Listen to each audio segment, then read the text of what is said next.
नमस्कार दोस्तों, ज्ञान फेयर में आप सभी का स्वागत है। आज के इस वीडियो पार्ट में हम लोग एसएससी द्वारा पूछे गए टॉप 25 क्वेश्चन जो इतिहास के प्रश्न हैं वो आपके सामने लेके आ रहे हैं। ये समझ लीजिए मोस्ट इंपॉर्टेंट टॉप 25 क्वेश्चन। ये बार बार ऐसे क्वेश्चन बार बार आपके एग्जाम में देखने को मिलते हैं। इसका पूरा हम लोग डिफिनीशन के साथ पूरा डिस्क्रिप्शन सब कुछ एक साथ लेके आए हुए हैं।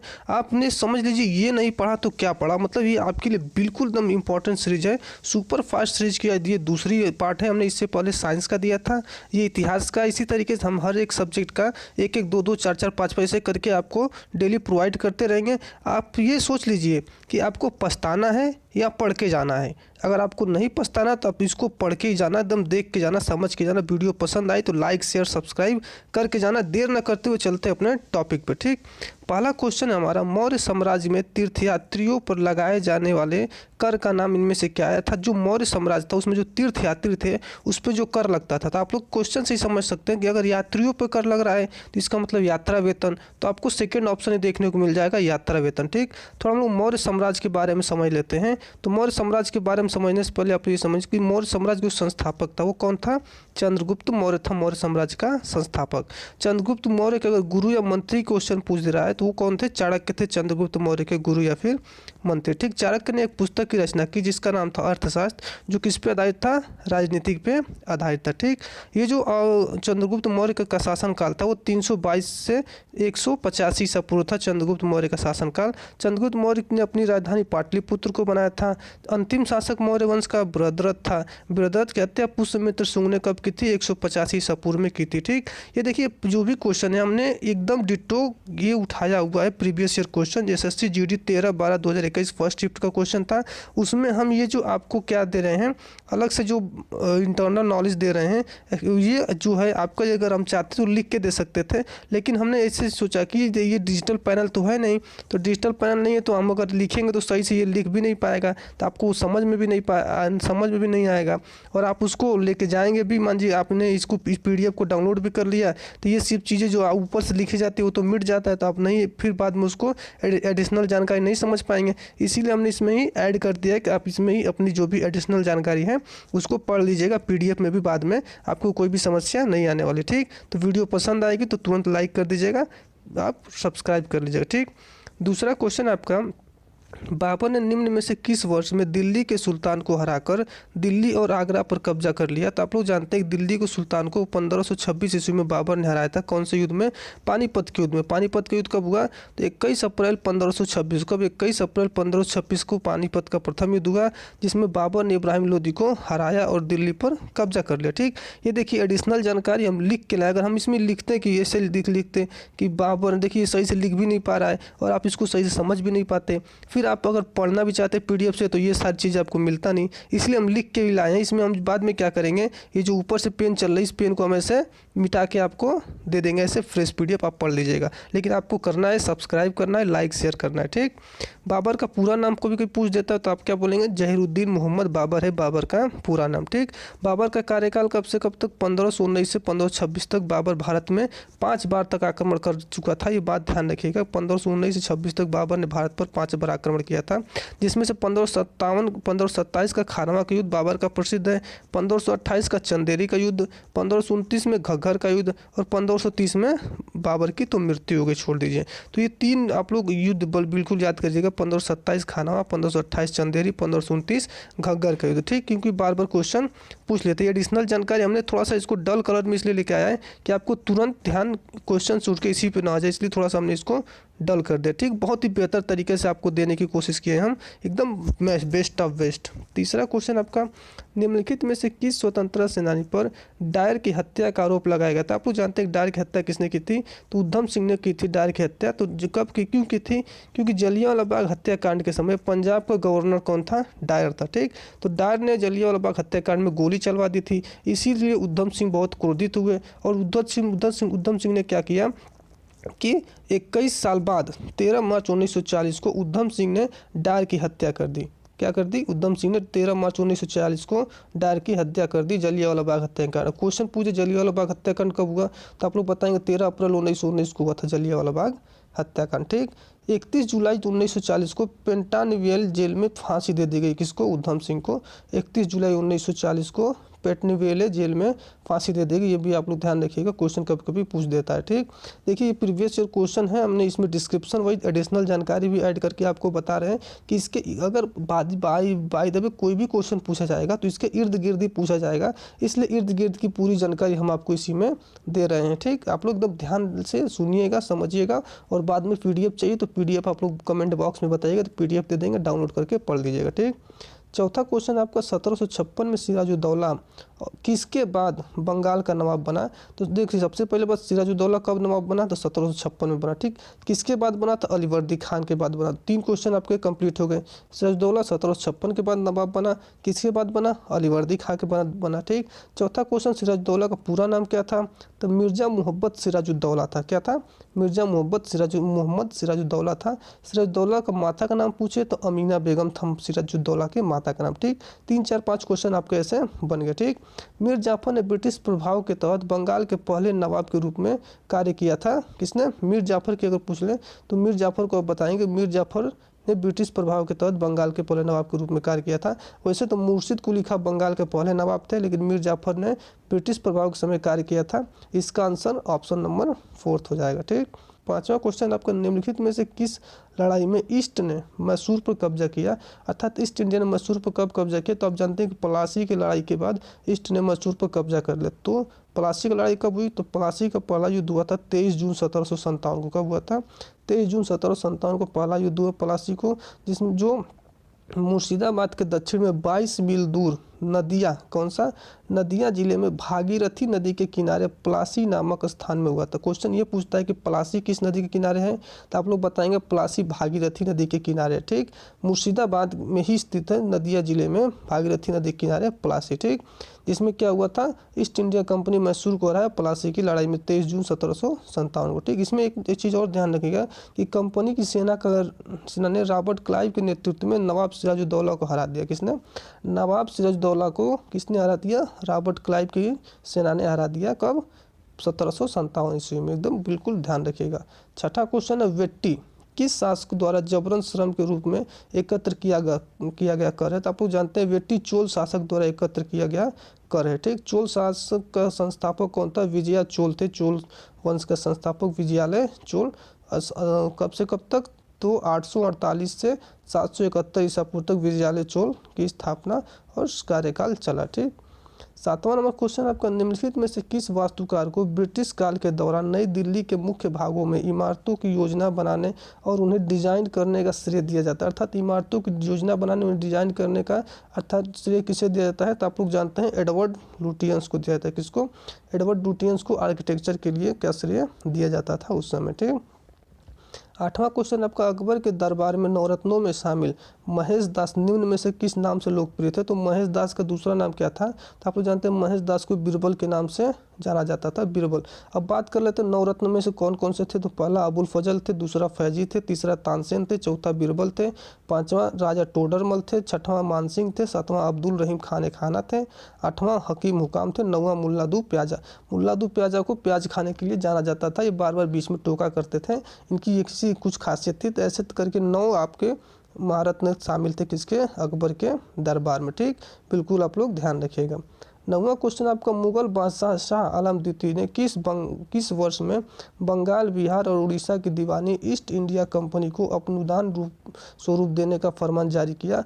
अर्थात शाह आलम द्वितीय ने बंगाल, बिहार और उड़ीसा की दीवानी ईस्ट इंडिया कंपनी को कब दी थी? तो आप लोग जानते हैं कि 1765 ईस्वी में दी। क्यों दी? क्योंकि 1765 ईस्वी में इलाहाबाद की संधि हुई, जिसमें बंगाल, बिहार और उड़ीसा की दीवानी ईस्ट इंडिया कंपनी को देनी पड़ गई। क्यों देनी पड़ी? उससे पहले भी एक रीजन था कि 1764 में बक्सर के युद्ध में जो तिलगुट सेना बना था किसका? सिराजुद्दौला, मीर कासिम और शाह आलम द्वितीय, 3 लोगों की तिलगुट सेना थी। ये तिलगुट सेना अंग्रेजों से हार गई। और जब अंग्रेजों से हार गई तो 1765 में इनको इलाहाबाद की संधि करनी पड़ी, और जब इलाहाबाद की संधि करनी पड़ी तो बंगाल, बिहार और उड़ीसा की दीवानी ईस्ट इंडिया कंपनी को देनी पड़ी। ठीक, ये रीजन था ईस्ट इंडिया कंपनी को दीवानी देने का। ठीक, 10वां क्वेश्चन आपका, मोहनजोदड़ो में मिले महान स्नानागार को किसकी परत चढ़ाकर जलरोधी बनाया गया था? जो मोहनजोदड़ो में स्नानागार था उस पर परत चढ़ाकर जलरोधी बनाया गया था कि जल अंदर सोख न ले, इसलिए तो किसकी परत चढ़ी थी? तो वो प्राकृतिक चारकोल की परत चढ़ी थी। किसकी? चारकोल की परत चढ़ी थी। ठीक, थोड़ा मोहनजोदड़ो के बारे में समझते हैं। तो मोहनजोदड़ो का अर्थ होता है मृतकों का टीला। क्या होता है? मृतकों का टीला होता है मोहनजोदड़ो का अर्थ। सिंधु घाटी सभ्यता का महत्वपूर्ण स्थान है मोहनजोदड़ो, जो कहाँ स्थित है? पाकिस्तान में स्थित है। मोहनजोदड़ो की खोज किसने की थी? तो 1922 ईस्वी में राखाल दास बनर्जी ने मोहनजोदड़ो की खोज की थी। ऐसे ही करके हम लोग क्वेश्चन के हिसाब से ही आपको क्वेश्चन भी समझा देंगे, उसका आंसर भी समझा देंगे, और उसके साथ साथ एडिशनल जानकारी देते हुए पूरी सिलेबस, हिस्ट्री, पॉलिटी और आपका साइंस वगैरह सब धीरे धीरे खत्म कर देंगे। आप कहेंगे तो हम क्लास भी लेके आएंगे, लेकिन आपको अगर क्वेश्चन के हिसाब से, तो क्वेश्चन के हिसाब से हम सभी खत्म करते रहेंगे। बस आप सपोर्ट करिएगा भाई को, और सब्सक्राइब लाइक करते चलिएगा, एकदम सपोर्ट करते रहिएगा, कमेंट करके बताइएगा जो भी आपको चाहिए। ठीक, 11 नंबर क्वेश्चन आपका, भारत के किस राज्य में माणिक्य वंश का शासक था? तो माणिक्य वंश का शासन किस राज्य में था? तो त्रिपुरा में था माणिक्य वंश का शासन। किस राज्य में? त्रिपुरा में। ठीक है, बिल्कुल ध्यान रखिएगा। 12 नंबर क्वेश्चन, एक वर्ष किसने में अपनाए गए भारतीय राष्ट्रीय कांग्रेस के तिरंगे झंडे के केंद्र में चरखा रखा गया था? अर्थात जो भारतीय राष्ट्रीय कांग्रेस का तिरंगा झंडा था उसमें चरखा किस वर्ष लगा था, ये बताना था। आप लोग जानते हैं कि चरखा 1931 में रखा गया था। ठीक, एक बार हम लोग तिरंगे की बात कर ले। तिरंगे में कलर तो आप लोग जानते ही हैं। तिरंगे की डिजाइन किसने की थी? तो पिंगई वेंकैया ने की थी। ठीक, कब तिरंगे को अपनाया गया? तो 22 जुलाई 1947 को तिरंगे को अपनाया गया। ठीक, तिरंगे की लंबाई चौड़ाई का अनुपात पूछ लेता है तो 3:2 है। तिरंगे की लंबाई चौड़ाई का अनुपात कितना है? 3:2। इसे एडिशनल जानकारी बिल्कुल ध्यान रखिएगा, नहीं तो आप PDF डाउनलोड करके PDF पढ़ लीजिएगा, नीचे कमेंट बॉक्स में आपको मिल जाएगा। चोल शिलालेखों में विद्यापीठों के लिए उपहार में दी गई भूमि का उल्लेख किस नाम से किया गया है? अर्थात जो चोल शिलालेख थे उसमें विद्यापीठों को जो भूमि दी गई थी उसको किस नाम से जाना जाता है? तो उसको साल भोग के नाम से जाना जाता है। देखिए SSC GD 7/12/2021 के 3rd शिफ्ट में कोई पूछा गया क्वेश्चन, आप ना तो वहाँ जाके चेक कर सकते हैं। 14 नंबर क्वेश्चन आपका, निम्नलिखित में से कौन सा उपवेद ऋग्वेद से संबंधित है? तो ऋग्वेद से संबंधित उपवेद आपका आयुर्वेद है। कौन सा है? आयुर्वेद है। ठीक, थोड़ा ऋग्वेद को समझ लेते हैं। तो ऋग्वेद सबसे पुराना वेद है, तो आप सब लोग जानते हैं। ऋग्वेद में 10 मंडल हैं, 1028 सूक्त हैं ऋग्वेद में, 10,462 मंत्र हैं ऋग्वेद में। ऋग्वेद की रचना वेद व्यास ने की थी। ऋग्वेद में तीसरा जो मंडल है वो गायत्री मंत्र अर्थात गायत्री देवी को समर्पित है। 9वां मंडल जो है सोम देवता को समर्पित है। ऋग्वेद का 10वां मंडल जाति व्यवस्था से संबंधित है। ऋग्वेद के पढ़ने वाले को होत्री कहते हैं। ठीक, तो इस तरीके से हमने ऋग्वेद को आपको ज़्यादा से ज़्यादा कवर कर दिया, ऋग्वेद का उपवेद भी बता दिया। क्वेश्चन सिर्फ ये पूछा था, बाकी ये पूछने की संभावना थी, तो हमने सारी चीज़ें इसमें ऐड कर दी। आप ये ना समझिए कि हम बस जो क्वेश्चन लेके आए वही जा रहे, नहीं, सारी जानकारी लेके आए हैं। 15 नंबर आपका, मार्को पोलो 1292 से 1294 के मध्य कहाँ से भारत आया था? तो आप लोग जानते हैं मार्को पोलो वेनिस से भारत आया था। कहाँ से? वेनिस से भारत। मार्को पोलो को कौन सी उपाधि मिली थी? तो मध्यकालीन यात्रियों को राजकुमार की उपाधि मिली थी। मार्को पोलो को मध्यकालीन यात्रियों का राजकुमार। मार्को पोलो की पुस्तक थी the book of sir Marco Polo. कौन सी थी? The book of sir Marco Polo, जिसमें किसका वर्णन था? तो काकतीय वंश की राजकुमारी रुद्रमा देवी का उल्लेख किया गया था। किसका? काकतीय वंश की राजकुमारी रुद्रमा देवी का उल्लेख किया गया था। किसका? मार्को पोलो की पुस्तक the book of the sir Marco Polo में। ठीक, यात्रियों, मध्यकालीन यात्रियों को राजकुमार कहा जाता था इसको। क्वेश्चन नंबर 16 है आपका, 2020 में विजयनगर निम्नलिखित में से किस 31वां जिला बना था? विजयनगर का कौन सा 31वां जिला बना है? क्वेश्चन थोड़ा सा ये रहा है कि 2020 में विजयनगर का 31वां जिला कौन सा बना है? तो विजयनगर का 31वां जिला आपका कर्नाटक बना है। विजयनगर का 31वां जिला, देखिए ये पूछा गया था SSC GD 7/12/2021 के 3rd शिफ्ट में। ठीक, विजयनगर की बात करें तो विजयनगर की स्थापना 1336 ईस्वी में हरिहर और बुक्का भाइयों ने की थी। 1336 ईस्वी में, ये आप लोग ध्यान रखिएगा। ठीक, 17 नंबर क्वेश्चन आपका, निम्नलिखित में से किसने अवध को अशांत क्षेत्र घोषित करने में महत्वपूर्ण भूमिका निभाई, जिससे इसे ब्रिटिश नियंत्रण में लाना आवश्यक हो गया? अर्थात अवध को अशांत किसने घोषित किया? तो आप लोग जानते हैं डलहौजी ने घोषित किया था अवध को अशांत। ठीक, डलहौजी के बारे में पूछ ले तो डलहौजी का कार्यकाल 1848 से 1856 ईस्वी तक था। डलहौजी ने 1849 में पंजाब का विलय किया। 1854 में वुड डिस्पैच नीति लेके आया डलहौजी। 1854 में डाकघर भी खोला था डलहौजी ने। 1856 में अवध का भी विलय किया था। डलहौजी ने बहुत सारे काम किए, अच्छे भी काम किए और बुरे भी काम किए, वो तो होता रहता है। 18 नंबर क्वेश्चन आपका, निम्नलिखित में से कौन सी मेसोपोटामियन की प्राचीन भाषा थी? तो मेसोपोटामियन की प्राचीन भाषा सुमेरियन थी। कौन? सुमेरियन थी मेसोपोटामियन की प्राचीन भाषा। ठीक, 19 नंबर क्वेश्चन आपका, निम्नलिखित में से किस नगर में स्वतंत्रता सेनानी चंद्रशेखर आजाद ने अंग्रेजों द्वारा पकड़े जाने के बजाय स्वयं को गोली मार ली। अर्थात चंद्रशेखर आजाद चाहते थे कि हम मरे तो खुद से मरे, नहीं तो अपने भारतीयों द्वारा मरे, या फिर अंग्रेजों द्वारा नहीं मरना है। तो उन्होंने इलाहाबाद, जो इसमें प्रयागराज के नाम से जाना जाता है, वहाँ पे क्या किए, खुद को गोली मार ली। तो थोड़ा चंद्रशेखर आज़ाद के बारे में समझ लेते हैं। चंद्रशेखर आज़ाद हिंदुस्तान रिपब्लिक एसोसिएशन के एक सक्रिय सदस्य थे। किसके? हिंदुस्तान रिपब्लिक एसोसिएशन के सक्रिय सदस्य थे। 9 अगस्त 1925 को जो काकोरी कांड में भाग लिया था, अर्थात जो 9 अगस्त 1925 को काकोरी कांड हुआ था, उसमें ये चंद्रशेखर आज़ाद भी भाग लिए थे, मतलब वो भी शामिल थे।